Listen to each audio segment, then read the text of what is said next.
السلام علیکم friends, welcome to کتاب نگری یوٹیوب چینل کتابوں کی نگری میں خوش آمدید۔ میں ہوں آپ کی ہوسٹ اقراء یاسین اور آج میں آپ کے لیے لے کر آئی ہوں کتاب چہرہ کے قلم سے تحریر کردہ ناول شہر دل کے ایپیسوڈ نمبر 6 کو لے کر۔ اس ایپیسوڈ کو سٹارٹ کرنے سے پہلے جلدی سے کر لیجئے چینل کو سبسکرائب، ویڈیو کو لائک اور کلک کر لیجئے بیل آئیکن کو۔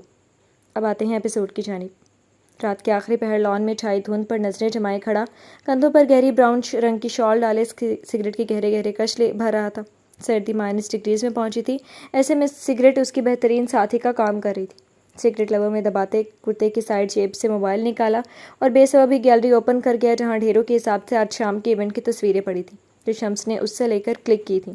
زیادہ تر تصویریں پلوشا کی تھیں، جس کے چہرے سے خوشی پھوٹے پڑ رہی تھی۔ وہ کوئی کم فہم یا اندھا نہیں تھا جو وہ بخوبی جانتا تھا پلوشا آج شام کس قدر خوش تھی۔ لبوں پر نرم مسکراہٹ لیے موبائل بند کرتا واپس جیب میں ڈال گیا۔ آج ان کے گھر میں بہت دن بعد کوئی خوشی آئی تھی جس سے سبھی خوش تھے۔ وہ بھی خوش تھا، مطمئن تھا۔ پلوشا کو بچپن سے جانتا تھا، وہ اس کی مزاج آشنا تھی اور سب سے بڑھ کر وہ اس کی ماں کی پسند تھی، مگر یہ کہنا بھی غلط نہ تھا کہ وہ بھی اسے پسند کرتا تھا، ایک کزن کے طور پر، ایک دوست کے طور پر۔ پھر جب وہ شریکی حیات بھی بن جاتی تو اس سے اچھا کیا ہونا تھا، اور وہ بھی وہ جو تیمور صلاح الدین سے بے انتہا محبت کرتی تھی۔ یہ راز اسے بچپن سے معلوم تھا، مگر نہ وہ اپنی حدیں عبور کرنے کا قائل تھا اور نہ وہ لڑکی۔ اور پھر جب وقت پر ہو ہی جانا تھا سب کچھ، تو کیوں پاک جذبوں کی خوبصورتی کو کھویا جاتا؟ یہ تو شروع سے طے تھا، بڑوں میں تیمور اور پلوشا کو ایک ہونا تھا۔ وہ چاہتا تو اپنے لیے کسی کو بھی پسند کر سکتا تھا۔ ایک دنیا دیکھی تھی اس نے، 1000 لڑکیاں اس کی راہ میں آئی تھیں، مگر وہ اصولوں کا بڑا پکا نکلا تھا۔ اس کی آقا جان کا فیصلہ اس کے لیے ہر شے سے بڑھ کر تھا، اور ان کا فیصلہ بہترین تھا۔ وہ مطمئن تھا، خوش تھا، اور کیا چاہیے تھا زندگی میں؟ مگر ایک کمی تھی جو اب بھی رہ گئی تھی، جو آج ساری شام اسے محسوس ہوئی تھی، اور وہ کمی زرمین کمال کی تھی۔ اس نے شدت سے اپنی بہن کو اپنی خوشی میں مس کیا تھا، وہ اس کی اتنی بڑی خوشی میں شریک نہ ہو سکی تھی۔ تمہارا کچھ نہ کچھ تو کرنا پڑے گا یشار مصطفیٰ۔ ریلنگ پر مضبوطی سے ہاتھ جماتا سگریٹ رگڑ گیا۔ وہ جانتا تھا اگر اسی طرح چلتا رہا تو وہ شخص زرمینے کی ان سے جڑی ایک ایک خوشی کھا جائے گا۔ یہ ناول آپ کتاب نگری یوٹیوب چینل پر پڑھ اور سن رہی ہیں۔ کیا مسئلہ ہے وشا؟ کون سی بات پیٹ میں لیے گھوم رہی ہو جو تمہیں ٹکنے نہیں دے رہی؟ اپنے لاکر میں لیب کوٹ رکھتے کشمالہ چڑھ کر بولی۔ آج پلوشا 2 پیریڈ لیٹ آئی تھی، اور جب سے آئی تھی ایک پل چین نہ تھا۔ اسے پریکٹیکل کے دوران بھی بار بار مسٹیکس کر رہی تھی اور کسی طرح کشمالہ کو گھسیٹ کر لے جانا چاہتی تھی، مگر میم کی کڑی نظروں کے سبب اسے اب لنچ بریک میں کشمالہ سے اکیلے میں بات کرنے کا موقع ملا تھا۔ اس کا تو بس نہیں چل رہا تھا رات کو یہ ساری رودات فون کے ذریعے اسے بتاتی، مگر دیر سے ایونٹ ختم ہونے کے سبب وہ اسے کال نہ کر سکی تھی، اور آج سے اب تک وہ جیسے اتنی بڑی بات اپنی سب سے عزیز دوست کو بتانے کے لیے پاگل ہوئی جا رہی تھی۔ مالا تم یقین نہیں کرو گی، جو بات میں رات سے بتانے کے لیے پاگل ہو رہی ہوں وہ ہے کیا؟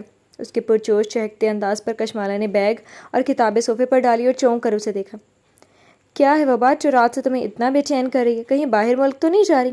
اب اسے بھی تجسس ہوا تھا، کیونکہ جو پلوشا کے چہرے پر لکھا تھا وہ بالکل بھی نظر انداز کیے جانے کے قابل نہ تھا۔ جب پلوشا نے اپنے بایاں ہاتھ اس کے سامنے کیا، کشمالہ نے ناسمجھی سے اس کے ہاتھ کو دیکھا، مگر جب نگاہ رنگ فنگر پر گئی جہاں نفیس سے ڈائمنڈ رنگ چمک رہی تھی، تو اس کی موٹی موٹی آنکھیں کچھ اور بڑی ہوئی تھی۔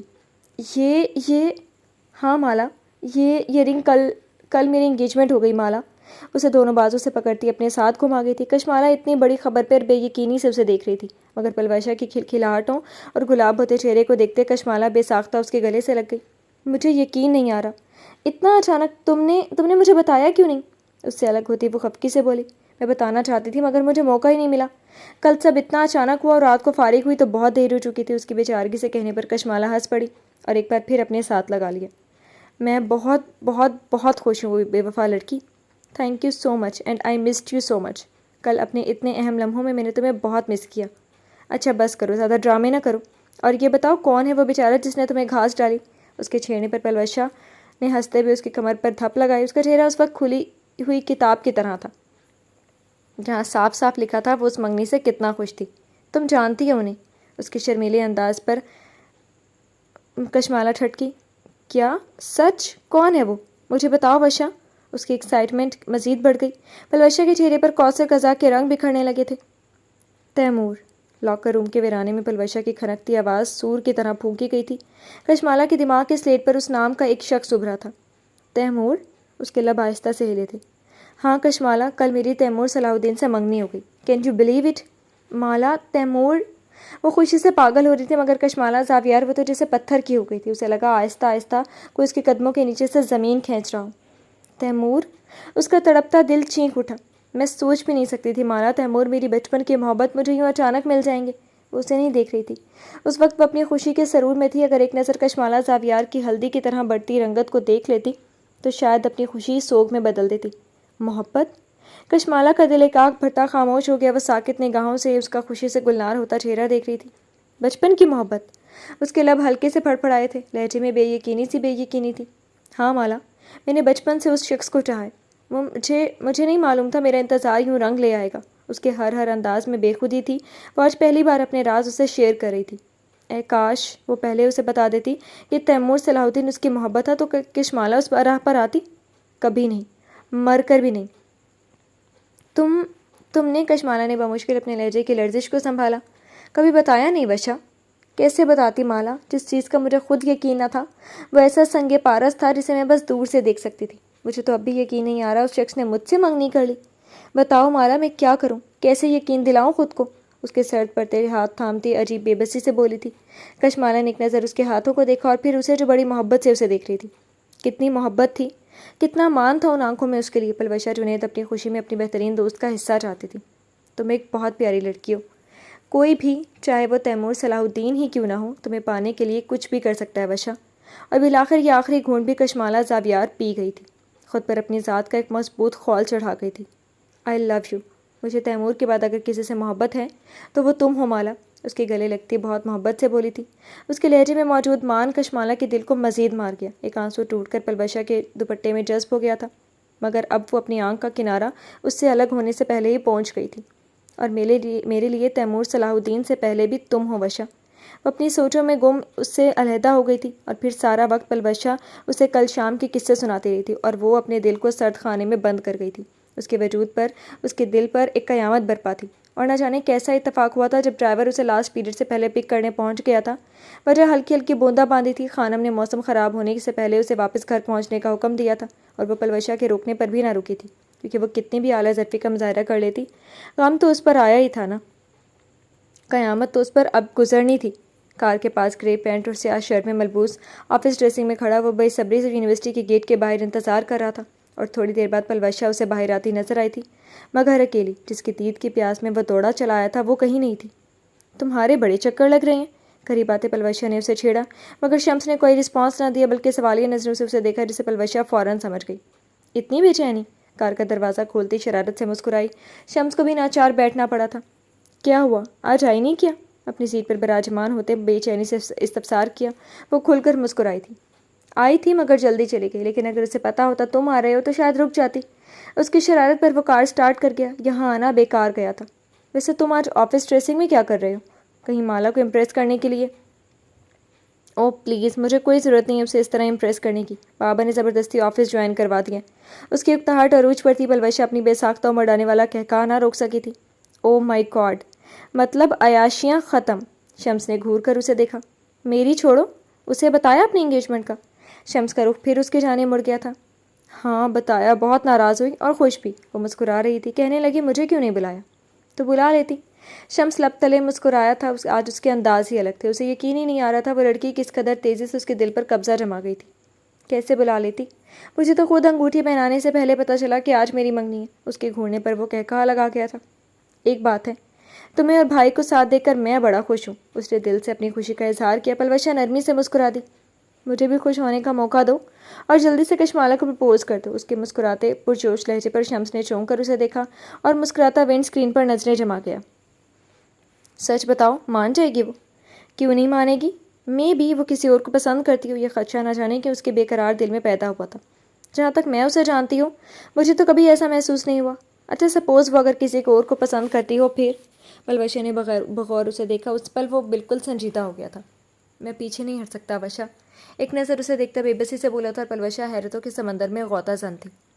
اسے یقین نہیں آ رہا تھا وہ اتنے کم وقت میں کشمالہ کے لیے اتنا سیریس کیسے ہو گیا تھا۔ مگر شمس، اس بات سے تم واقف ہو کہ تیمور اور یشار بھائی کی وجہ سے دونوں خاندانوں کے درمیان کیسے تعلقات ہیں؟ اس نے اس پہلو کو بھی سامنے رکھنا ضروری سمجھا تھا۔ وہ اسے اپنے بھائی کی طرح عزیز تھا اور وہ چاہتی تھی کہ کشمالہ اسی کی ہو۔ میں جانتا ہوں یشار مصطفیٰ نے جو حرکتیں کی ہیں اس سے سب کو نقصان پہنچے، خاص کر خانم اور آقا جان کو، مگر یہ رشتہ ہر ایک کو جوڑ دے گا۔ اور رہی بات یشار مخالفت کی تو اسے میں 1% بھی اہمیت نہیں دیتا، جبکہ بھائی کو ہر حال میں میری پسند کے آگے سرنڈر کرنا پڑے گا۔ مستحکم ابو رزم لہجے میں کہتا بات ختم کر گیا، مگر وہ نہیں جانتا تھا جو وہ اتنا آسان سمجھ رہا تھا سب اتنا بھی آسان نہیں تھا۔ یہ ناول آپ کتاب نگری یوٹیوب چینل پر پڑھ اور سن رہے ہیں۔ اسے بھولنے کا ستم کر رہے ہیں، ہم اپنی اذیت کو کم کر رہے ہیں، ہماری نگاہوں سے سپنے چرا کر وہ کس کی نگاہوں میں ضم کر رہے ہیں، حیات رواں کی ہر ایک ناروائی ہم اپنے لہو سے رقم کر رہے ہیں، بھلی کیوں لگے ہم کو خوشیوں کی دستک ابھی ہم محبت کا غم کر رہے ہیں، کسے دکھ سنائیں سبھی تو یہاں پر شمار اپنے اپنے علم کر رہے ہیں، سخن کو سیاست کا زینہ دکھا کر تماشائے اہل قلم کر رہے ہیں۔ رات اپنے سیاہ پر پوری طرح پھیلا چکی تھی، دور کہیں سے آتی عشاء کی اذان پر اس نے کھڑکی کی جانب دیکھا۔ وہ یونیورسٹی سے آنے کے بعد سے بھوکی پیاسی اپنے کمرے میں بند پڑی تھی، اسے اس وقت کسی بات کا ہوش نہ تھا، اس پل اسے اپنا بھی ہوش نہ تھا، کیونکہ آج جو قیامت گزری تھی وہ تو اس کے وہم و گمان میں بھی نہ تھی۔ ہاں، اسے لگتا تھا کہ تیمور صلاح الدین سے محبت اس کی سب سے بڑی حماقت تھی، مگر کوئی ایسا ناممکن عمل بھی نہ تھا۔ وہ تو سمجھتی تھی کہ ان خاندانوں کی دوریاں ایک دن ختم ہو جائیں گی اور اس کا اس اونچے پہاڑ تک پہنچنا آسان ہو جائے گا، مگر یہ کیا؟ اس شخص کے دل میں تو پہلے ہی پلوشہ جنید موجود تھی، اس کی بہترین دوست، اس کی رازداں، مگر پلوشہ نے اسے اپنا رازداں نہ بنایا تھا، اپنی بچپن کی محبت کو اس سے چھپا کر رکھا۔ وہ کیسے کر سکتی تھی اس کے ساتھ ایسا؟ کاش بشا تم پہلے کبھی مجھے بتا دیتی، کاش مجھے کبھی احساس ہو جاتا تو آج مجھے اس کڑے وقت سے نہ گزرنا پڑتا کہ میری دوست کی اتنی بڑی خوشی ہے اور میں اپنی ایک طرفہ محبت کا غم منا رہی ہوں۔ ایک ننھے سے آنسو کا قطرہ آنکھ سے سفر کرتا اس کی ستواں سرخ ناک سے ٹپک کر بک کے پیج پر گرا تھا۔ اس نے ٹھٹک کر پیج پر گرے اپنے آنسو کو دیکھا اور بے اختیار اپنی آنکھیں رگڑ ڈالی۔ وہ کیوں رو رہی تھی؟ وہ شخص جس نے محبت تو دور کی بات کبھی ڈھنگ سے بات بھی نہیں کی تھی، وہ کیوں اسے دل سے لگا کر بیٹھی تھی؟ کیوں اس کے لیے رو رہی تھی؟ اور بات اس شخص کے رونے کی رویے کی تو نہیں، وہ تو مجھ سے پہلے پلوشہ سے محبت تھا، پھر کیسے میں اپنی دوست کی خوشیوں اس کے نصیب کی جانب دیکھ سکتی ہوں؟ کہ اتنی گری ہوئی ہو تم کشمالہ؟ اس کا دل چینک اٹھا، وہ بے چین ہوتی اپنی جگہ سے اٹھ کر کھڑی کھڑکی کے دونوں پٹ کھول گئی جہاں سے یخ بستہ ہوا کمرے میں داخل ہونے لگی تھی۔ نہیں، ایسا نہیں ہے، یہ سب میری بے خبری میں ہوا، میں نے اگر اس شخص کو چاہا تو انجانے میں، اگر اس کی تمنا کی تو یہ جانے بغیر کہ کوئی میرا بہت عزیز اس شخص کو بچپن سے چاہتا آ رہا ہے، مگر اب تیمور صلاح الدین تمہاری جانب نگاہ کرنا بھی حرام ہے مجھ پر، تم میرے تو کبھی تھے ہی نہیں، مگر جس کے ہو چکے ہو وہ مجھے شاید تم سے بھی زیادہ عزیز ہے۔ سرد ہوا اپنے وجود پر محسوس کرتی خود سے عہد کر رہی تھی اور شاید یہ عہد وہ ساری زندگی نبھانے والی تھی۔ ہاں، کشمالہ زاویار تیمور صلاح الدین کو اپنے دل سے نکال رہی تھی۔ یہ ناول آپ کتاب نگری یوٹیوب چینل پر پڑھ اور سن رہے ہیں۔ سفید کرتا شلوار میں ملبوس اپنی سلیوز فولڈ کرتا نیچے آیا تو تمام افراد ڈنر میں مصروف تھے، وہ بھی ڈائننگ ٹیبل کی جانب قدم بڑھا گیا۔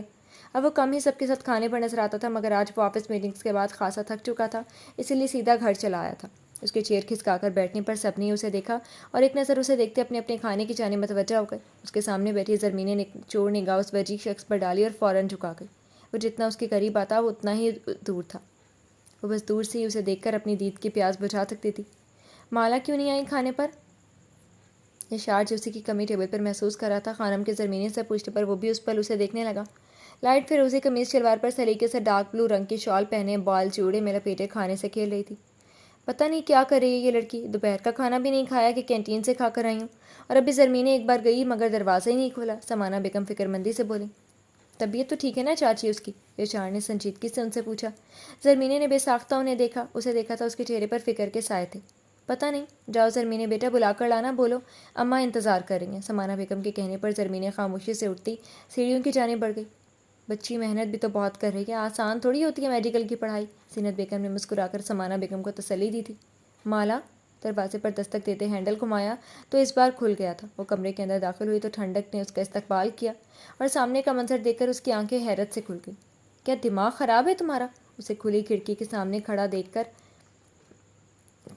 سامنے بنا شال کے کھڑے دیکھ کر اسے جھرجھری سی آ گئی تھی۔ کشمالہ کو ایک جانب کرتے تیزی سے کھڑکی کے دونوں پٹ بند کیے اور پلٹ کر بت بنے اس مجسمے کو دیکھا۔ کیا کر رہی تھی یہ؟ بیمار پڑ جاؤ گی مالا؟ اس کے فکر مند لہجے پر کشمالہ نے بے تاثر نگاہوں سے اسے دیکھا۔ کچھ نہیں ہوتا، بہت سخت جان ہوں۔ سر جھکاتے ہی رائٹنگ ٹیبل کی جانب بڑھ گئی جہاں اس کی کتابیں بکھری پڑی تھیں۔ زمینے کو وہ کچھ عجیب سی لگی۔ کیا مطلب؟ تمہیں سردی نہیں لگتی؟ لگتی ہے مگر ابھی محسوس نہیں ہوئی۔ تم یہاں کیسے؟ کتاب کی جلد سے نظر ہٹاتے اسے دیکھا۔ سب نیچے انتظار کر رہے ہیں کھانے پر، خانم بھی۔ زرمینے نے اس بار بغور اس کی سرخ متورم آنکھوں کو دیکھا، وہ نظریں پھیر گئی۔ مجھے بھوک نہیں امی نے۔ کیوں بھوک نہیں؟ دوپہر میں بھی کچھ نہیں کھایا؟ مامی کو اتنا کیوں تنگ کرتی ہو مالا؟ اس کے پیار سے ڈپٹنے پر کشمالہ کے لبوں پر ایک افسردہ مسکراہٹ ابھری۔ چلو، بیڈ سے اپنا دوپٹہ اٹھاتی باہر کی جانب قدم بڑھا گئی تھی۔ یہ درد دل تو اب شاید ساری زندگی رہنا تھا اور ساری زندگی چھپانا تھا۔ دونوں نیچے آئیں تو سب سے پہلے یشار نے اس کی سرخ پڑتی رنگت کو دیکھا تھا، جو اب خاموشی سے سمانہ بیگم کے برابر میں آ کر بیٹھ گئی تھی۔ کیا بات ہے بھائی، میری بیٹی بہت مصروف ہے آج کل؟ زاویار صاحب نے اپنے پیار سے اپنی اکلوتی اولاد کو مخاطب کیا۔ کشمالہ ان کی جانب دیکھتی ہلکا سا مسکرا کر اپنے لیے سالن نکالنے لگی۔ اس کے کھانے کا کوئی موڈ نہیں تھا، مگر نہ کھانے کا کوئی جواز بھی پیش نہیں کر سکتی تھی۔ اب تمہاری طبیعت تو ٹھیک ہے؟ یہ چہرہ اتنا سرخ کیوں ہو رہا ہے؟ خانم نے بھی فکر مندی سے پوچھا۔ اس کی غیر معمولی سنجیدگی یشار سمیت پورے گھر نے محسوس کی تھی۔ کشمالہ نے چونک کر انہیں دیکھا۔ تو جی نہیں خانم، بس تھوڑا پڑھائی کا اسٹریس ہے، لب تر کرتی مدھم آواز میں بولی۔ بھائی مجھے تو ٹھیک نہیں لگ رہی، سمانہ ذرا دیکھنا بخار تو نہیں ہو رہا ہے اس لڑکی کو؟ خانم کے کہنے پر سمانہ بیگم نے فکر مندی سے اس کے ماتھے پر ہاتھ لگایا جو آگ کی طرح تپ رہا تھا۔ تمہیں تو بہت تیز بخار ہے مالا، پہلے کیوں نہیں بتایا؟ دیکھ لو، حد ہوتی ہے بھائی لاپرواہی کی، شکل دیکھو کتنی سی ہو گئی ہے، فوراً ڈاکٹر کے پاس لے کر جاؤ اسے ڈپٹتی بولی تو یشار بے اختیار اپنی جگہ سے اٹھا تھا۔ میں لے چلتا ہوں چاچی، مالا کو باہر لائیں۔ اپنے بے چین لہجے کو اس نے بڑی مشکل سے قابو کیا تھا۔ اس کی ضرورت نہیں، میں میڈیسن، کوئی ضرورت نہیں سیلف میڈیکیشن کی، چاچی باہر لائیں سے فوراً۔ کشمالہ کو ناراضی سے دیکھتا باہر نکل گیا۔ چلو شاباش بیٹا، بالکل تپ رہی ہو، مجھے تو حیرت ہے یہاں بیٹھی کیسی ہو؟ زینت بیگم نے بھی قریب آ کر اس کا بخار چیک کیا۔ ان سب کے اصرار پر ناچاروں سے اٹھنا پڑا۔ اسے سمانہ بیگم کے ساتھ جاتا دیکھ کر زمینیں کچھ الجھی نگاہوں سے دیکھ رہی تھی۔ یہ بخار ٹھنڈی ہوا میں کھڑے ہونے کا ہی نتیجہ تھا، مگر کشمالہ اتنی بیوقوف تو نہ تھی کہ خود کو یوں بے سبب بیمار کر ڈالتی۔ پھر کیوں؟ یہ ناول آپ کتاب نگری یوٹیوب چینل پر پڑھ اور سن رہی ہیں۔ چیئر سے ٹیک لگائے سر کے نیچے 2 انگلیاں ٹکائے وہ پچھلے 25 منٹ سے کشمالہ مسنگ کی ڈیٹیل سن رہا تھا، اور یہ خبر نشر کرنے والی اس کی 1 ہفتے پرانی منگیتر تھی جو عین اس کے سامنے بیٹھی تھی۔ سامنے میز پر رکھی اس کی کافی ٹھنڈی ہو چکی تھی، مگر وہ ٹھنڈی نہیں ہو رہی تھی۔ اسے سمجھ نہیں آ رہا تھا آخر اس لڑکی کو پلوشا نے اتنے اپنا اعصاب پر کیوں سوار کیا ہوا ہے۔ پلوشا، انف! اس نے اس بار بے اختیار اسے ٹوکا تھا۔ یہ پچھلے 25 منٹ میں بولا جانے والا پہلا جملہ تھا، اور جواباً پلوشا نے اتنی بے یقینی سے اسے دیکھا۔ انف؟ What enough Timur? کشمالہ جیسی پڑھائی کی جنونی لڑکی پچھلے 6 دن سے یونی نہیں آئی، اس نمبر اس کا بند ہے، زرمینے کا نیا نمبر میرے پاس نہیں، اور آپ کہہ رہے ہیں میں بس کر دوں؟ میں کیسے بس کروں؟ تیمور صلاح الدین کی بے حسی پر وہ چیخ اٹھی۔ وہ کوئی اکیلی یا خدا نخواستہ بے سہارا نہیں جو ہم کو اس کی فکرے پالے کی نوبت آئی۔ اس بار بھی اس کا لہجہ دو ٹوک تھا۔ پلوشا کی آنکھوں میں نہ جانے کیوں نمی جمع ہونے لگی۔ کشمالہ کبھی اتنے سال میں اس کی اس طرح غائب نہیں ہوئی تھی، اب اس کے اس طرح اچانک غائب ہونے پر اس کی فکر لازمی بات تھی۔ میری اکلوتی دوست ہے وہ۔ اس کی نم آواز پر تیمور لب بھینچتا سنبھل کر بیٹھا۔ اسے سمجھنا چاہیے تھا کہ یہ پاگل لڑکی اس خود غرض لڑکی کو کتنا اپنا سمجھتی تھی۔ آئی ایم سوری، بٹ اسے تمہاری پرواہ ہوتی تو اس طرح غائب نہ ہوتی۔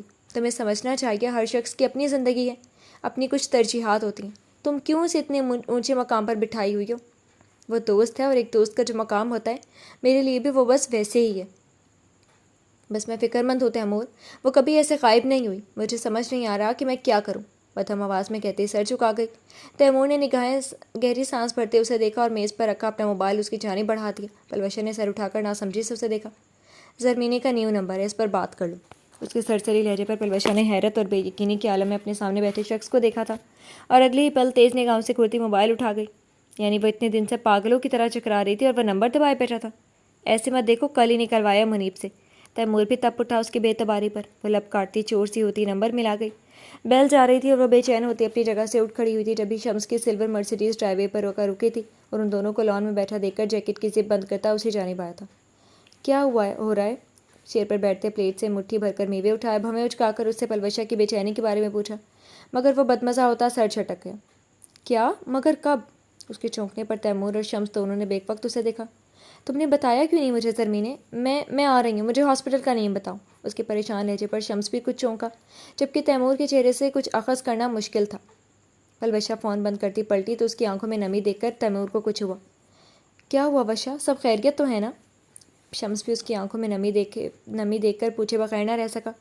کشمالہ 1 ہفتے سے ہاسپٹلائز ہے، اس کا بخار نہیں اترا۔ اس کی بھرائی ہوئی آواز پہ دی جانے والی خبر شمس کو ایک پل کے لیے ساکت کر گئی۔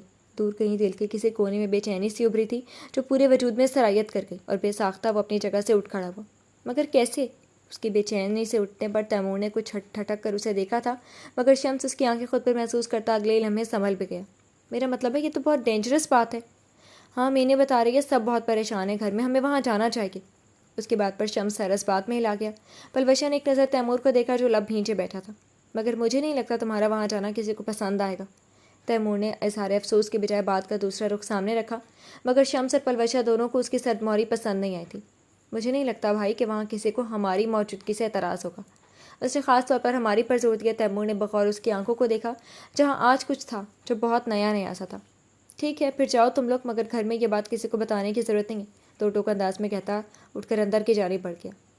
یہ ناول آپ کتاب نگری یوٹیوب چینل پر پڑھ اور سن رہے ہیں۔ یہ لو۔ زرمینے نے پانی کا گلاس اور دوائی اس کے سامنے کی، جسے بغیر کسی پس و پیش کے لیتے نگلتی پانی کے گھونٹ بھرنے لگی۔ آج اسے ہاسپٹل میں ایڈمٹ ہوئے 6واں دن تھا، اور ان 6 دنوں میں اس نے پورے گھر کے ہاتھ پاؤں پھلا کر رکھ دی تھی۔ بخار تھا کہ اتر ہی نہیں رہا تھا۔ جہاں تھوڑا کم ہوتا سب سکھ سانس لیتے، اس کے چند ہی گھنٹوں بعد کشمالہ پھر غنودگی میں چلی جاتی۔ ایک دن پہلے جب وہ مکمل ہوش و حواس میں آئی تھی تو ایک پل کے لیے بے یقین رہ گئی تھی کہ اس نے 5 دن نیم بے ہوشی کے عالم میں گزار دیے تھے۔ اس کی یونی، اس کی پڑھائی، اس کے دوستیں، پلوشہ، سب کچھ۔ ہم گھر کب جائیں گے مینے؟ زرد چہرہ لیے مدھم آواز میں اس سے پوچھا۔ مسلسل ایک ہی جگہ رہنے سے اس کا دم گھٹنے لگا تھا۔ عجیب دوائیوں کی بو نے اسے اور اس ماحول سے اکتاہٹ کا شکار کر دیا تھا۔ یشار اور مامی تمہارے ڈسچارج پیپرز بنوانے گئے ہیں، انشاءاللہ بس آج ہی چلیں گے۔ قریب رکھ کے چیئر پر بیٹھتے اسے تسلی دی۔ کشمالہ سر ہلاتی بیڈ کی پشت سے سر ٹکاتی آنکھیں موند گئی۔ مالا سب خیریت ہے نا؟ زرمینے کے متفکر انداز پر کشمالہ نے آنکھیں کھول کر اسے دیکھا۔ وہ بغور اسے ہی دیکھ رہی تھی۔ میرا مطلب ہے کوئی پریشانی یا کوئی بات جو تم مجھ سے شیئر کرنا چاہتی ہو، مجھ سے کہہ سکتی ہو، میں تمہاری بہن ہوں نا؟ اس کا ہاتھ تھامتی اتنی اپنائیت سے بولی کہ کشمالہ کو بے ساختہ اس پر پیار آیا تھا، کیونکہ جس طرح تم یوں ہاتھ پاؤں چھوڑ چکی تھی، ڈاکٹرز کہہ رہے تھے تمہیں ڈپریشن ہے کسی بات کا۔ پلیز مجھے بتاؤ۔ کشمالہ نے گہری سانس بھرتے اس پر سے نظریں ہٹائیں اور سامنے لگے کیلنڈر پر جما گئی۔ جو شخص ڈپریشن کا سبب تھا وہی اس کا نہ رہا تھا تو کسی تیسرے کو اس ڈپریشن کا بتا کر کیا ڈپریشن دیتی؟ حالانکہ یہ اور بات تھی کہ وہ شخص تو سرے سے اس کا تھا ہی نہیں۔ پڑھائی کے سوا اور کس چیز کا ڈپریشن ہو سکتا ہے بھلا مجھے؟ لبوں پر ایک پھیکی سے مسکراہٹ ابھری تھی۔ زرمینے چند لمحے یوں ہی اسے دیکھتی رہی، پھر اس بات میں سر ہلا گئی۔ اسے زیادہ نہیں کریج سکتی تھی۔ اسی پل روم کا دروازہ کھلا تھا اور سمانہ بیگم کے پیچھے جو ہستیاں داخل ہوئی تھیں انہیں دیکھ کر کشمالہ اور زرمینے دونوں ایک پل کے لیے حیران رہ گئی۔ اور حیران تو داخل ہوتے پلوشہ اور شمس بھی رہ گئے تھے، بلکہ حیران تو چھوٹا لفظ تھا سامنے بیٹھی ہستی کے لیے۔ کہاں وہ گلاب کے رنگوں سے لڑکی اور کہاں یہ زرد مرچھائی ہوئی صدیوں کی بیمار لڑکی؟ ملکچے سیاہ کرتا پاجامہ پر بے ترتیب سا دوپٹہ اور بکھری الجھی سیاہ لٹیں، یہ وہ کشمالہ تو نہیں تھے جسے کئی عرصے سے بعد شمس صلاح الدین نے اپنے پورچ میں دیکھا تھا اور پھر نظر ہٹانا بھول گیا تھا۔ اس کا دل اس کے اختیار سے باہر ہو گیا تھا۔ کیا نظر لگانا اسی کو کہتے ہیں؟ وہ اپنے آپ سے مخاطب ہوا تھا اور دروازے پر ہی ٹھہرتا بس اسی دشمن جان کو دیکھتا رہا۔ پلوشہ اس کے قریب جاتی گلے لگ کر شکوہ کر رہی تھی اور خوب سنا رہی تھی، جبکہ زرمینے وہ تو اب تک بے یقینی کے عالم میں تھی۔ مجھے یقین نہیں آ رہا شمس، اس کے قریب آتی پھٹتے جذبات سے بولی۔ شمس فوراً سنبھلا تھا اور آہستہ سے مسکرا دیا۔ اور تم بھی زرمینے مجھے ایک کال کر کے بتا نہیں سکتی تھی؟ پلوشہ نے پلٹ کر زرمینے کو شکایتی نظروں سے گھورا۔ سمانہ بیگم نرمی سے مسکرا دیں۔ بیٹا آپ بیٹھے نا؟ شمس کو وہیں کھڑا دیکھ کر انہوں نے صوفے پر بیٹھنے کا اشارہ کیا۔ کشمالہ نے اسی پر نگاہ اٹھا کر اسے دیکھا۔ بلیک جینز اور وائٹ ٹی شرٹ پر جیکٹ پہنے، ہاتھوں میں سفید پھولوں کا بوکے لیے کھڑا اسے ہی دیکھ رہا تھا۔ وہ فوراً نگاہیں واپس چکا گئی۔ اس شخص کو دیکھ کر وہ شخص بہت شدت سے یاد آیا تھا۔ آپ کے لیے۔ شمس نے نزدیک آتے ہوئے اس کی جانب بڑھایا، جسے بغیر نگاہ اٹھائے اسے تھام لیا گیا۔ گیٹ ویل سون۔ اس کی آواز بہت مدھم اور نرم تھی۔ کشمالہ نے ذرا کی ذرا گردن نگاہ اٹھائی اور تھینکس کہتے پھول بیٹھ کے ایک جانب رکھ گئی۔ میں ذرا چائے کا انتظام کرتی ہوں۔ نہیں اس کی ضرورت نہیں آتی، پلوشہ بس انہیں دیکھنے آئی تھی، رات کافی ہو رہی ہے۔ شمس نے صوفے پر بیٹھتے منع کرنا چاہا۔ نہیں بیٹا دیر ہی کتنی لگے گی، آپ بیٹھیں۔ اماں تو شام میں ہی گئی ہیں، آپ کے آنے کی خبر ہوتی انہیں تو شاید جاتی ہی نا، اپنائیت سے کہتی روم سے باہر نکل گئی۔ انہیں تیمور اور شمس شروع سے ہی بہت پسند تھے اور اب اتنے عرصے بعد دیکھ کر ان کی پسند میں مزید اضافہ ہو گیا تھا۔ میں بتا نہیں سکتی مالا میرا کیا حال رہا ہے اس پورے ہفتے میں، اس کے ٹھنڈے ہاتھ اپنے ہاتھ میں لیتی نم آواز میں بولی۔ کشمالہ اس کی محبت پر مدھم سا مسکرائی تھی اور اس کے ہاتھ پر اپنا دوسرا ہاتھ رکھا، مگر اگلے ہی لمحے کھینچ بھی گئی، کیونکہ پلوشہ کے ہاتھ میں چمکتی ہیرے کی انگوٹھی اسے ایک پل کے لیے کہیں بہت پیچھے پھینک گئی تھی، اس بات سے بے خبر کہ کوئی بڑے والہانہ نگاہوں سے سنبھل کر اسے دیکھ رہا تھا۔ یہ ناول آپ کتاب نگری یوٹیوب چینل پر پڑھ اور سن رہے ہیں۔ یشار کوریڈور کی دائیں جانب سے داخل ہوا تو نظر اختتام پر کھڑی زرمینے اور سمانہ بیگم کو کسی لڑکی اور لڑکے سے بات کرتے دیکھ کر آنکھوں میں ناسمجھی ابھری تھی۔ وہ خود بھی اسی جانب قدم بڑھا گیا، مگر راستے میں ان کے پلٹنے پر بے طرح چونکا تھا اور اسی تیزی سے آنکھوں میں ناسمجھی کی جگہ شدید ناگواری نے لے لی۔ شمس اور پلوشہ نے بھی اسے اپنی جانب آتا دیکھ لیا تھا۔ یشار اور شمس دونوں نے ہی بس ایک لمحے کے لیے ایک دوسرے کی آنکھوں میں دیکھا تھا، اور جتنی نفرت اور سرموری کا تبادلہ ہوا تھا وہ زرمینے، پلوشہ اور سمانہ بیگم تینوں نے ہی بخوبی محسوس کیا تھا، مگر اس وقت دونوں ہی نظریں پھیرتے ایک دوسرے کے نزدیک سے گزر گئے، جس پر سمانہ بیگم نے سکھ کا سانس بھرا۔ ورنہ اس کوریڈور میں ابھی نیا تماشا شروع ہو جاتا. مگر زرمینے کا سانس وہیں سینے میں کہیں اٹک کر رہ گیا تھا، کیونکہ وہ آنکھوں میں تپش لیے اسے نگاہوں کا فوکس بناتا نزدیک آ رہا تھا. یہ لوگ یہاں کیا کر رہے تھے چاچی؟ اس کا لہجہ دھیما مگر سرد تھا، جس کی ٹھنڈک زرمینے کو اپنے اندر اترتی محسوس ہوئی تھی. بیٹا کشمالہ سے ملنے آئی تھی پلوشا. تمہیں تو معلوم ہی ہے کتنی اچھی دوست ہے وہ اس کی. وہ ہلکے پھلکے لہجے میں بولی، ورنہ اس کے تاثرات انہیں کچھ صحیح نہیں لگ رہے تھے. مگر انہیں بتایا کس نے کہ کشمالہ ہاسپٹل میں ہے؟ زرمینے نے لب تر کرتے سمانہ بیگم کو دیکھا. اسے اپنی جان لبوں پر آتی محسوس ہوئی. وہ شخص اسے اپنی نگاہوں کی تپش سے جھلسا کر دم لینا چاہتا تھا. زرمینے کو کال آئی تھی، پلوشا نے مجھ سے بات کی تو میں نے ہی بتایا تھا. یشار نے ایک کاٹدار نگاہ زرمینے پر ڈالی اور لب بھیجتا سر ہلا گیا.